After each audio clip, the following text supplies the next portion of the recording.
Mike, you go that way for me for a hair. There you go. Thank you. I'm ready, Gunnar.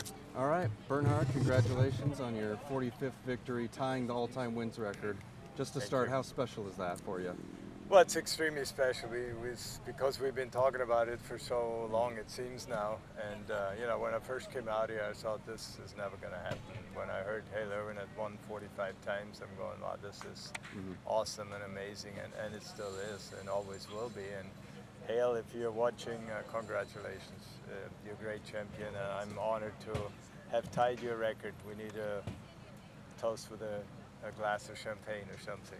But yeah, I'm thrilled to have gotten to the number 45, and so now that talk is all hopefully a little less every day I show up or every week, and I can focus on other things. All right, go ahead, guys. You talked. How aware of you were the stuff going on in front of you on the back nine? I mean, it was. Did you know about the troubles your guys were having right on the spot, or how were you? The troubles we're having. We didn't have any troubles. No, you didn't. We were trying to make birdies, and we did. But I wasn't aware, of every hole and every shot that happened. But I looked at the leaderboard every once in a while, and I knew I was thereabouts, near the top.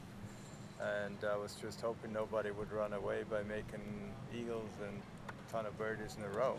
So when I got to 14, I saw Dickie Pride was in the lead, I think, briefly, and then I caught him, and so I didn't know what happened to him till the very end. I guess he finished bogey or something like that, and Stephen Hawker was on my heels constantly, and till he ran into a bogey on 16, I think it was, and then he hit the tee shot, hit the tree on 18, which was a very bad break. So there were a lot of guys in the picture at a certain time, and we knew that setting out.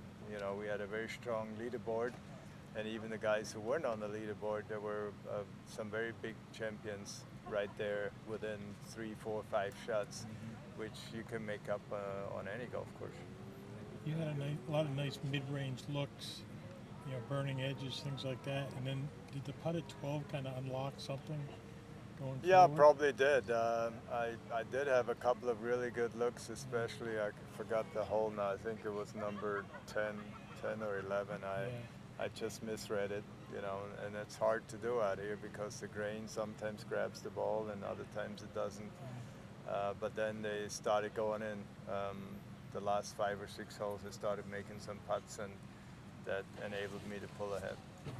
From the caddy yard in Germany and being a self-taught kid, do you find being a record holder now, is that kind of an improbable story? Well, my whole life is an improbable story. When you dive deep a little bit where I came from and what has happened in my lifetime, where I should have died as a kid with extremely high fever. The doctors gave up on me, and well, first of all, they told my mother not to have another child because when she got pregnant anyways, they told her to abort me, which she decided not to, taking a chance of killing herself and me, and we all survived. So, there's a lot went on in my life so far, and then it got even more so starting a career of golf. Nobody did that in Germany. They thought I was crazy, and to make it, just to earn a living was an incredible story. But then to make it to number 1 in the world and to become one of the best players for many years, and what happened on the Champions Tour, we all know that. But a lot of stuff has happened in those earlier years that some people have no clue, and that were pretty miraculous. So maybe someday we can make a movie about it. It'd be pretty cool. Your thoughts as you were walking up to 18th green?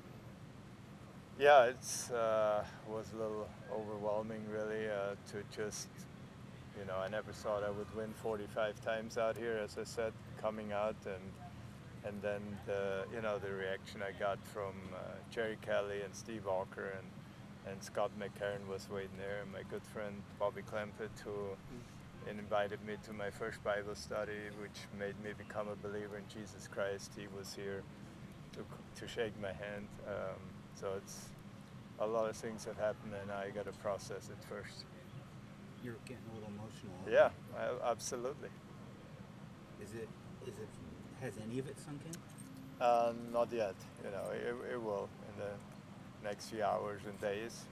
But just right now, I just feel relieved and grateful and thankful for everybody that's been on my team and helping me through these years. You know, like we said, for a German kid from a village of 800 people, starting as a caddy to do what I've done, it takes a lot of people to do that, not just one. Now that you share the record, when do you start thinking about owning it?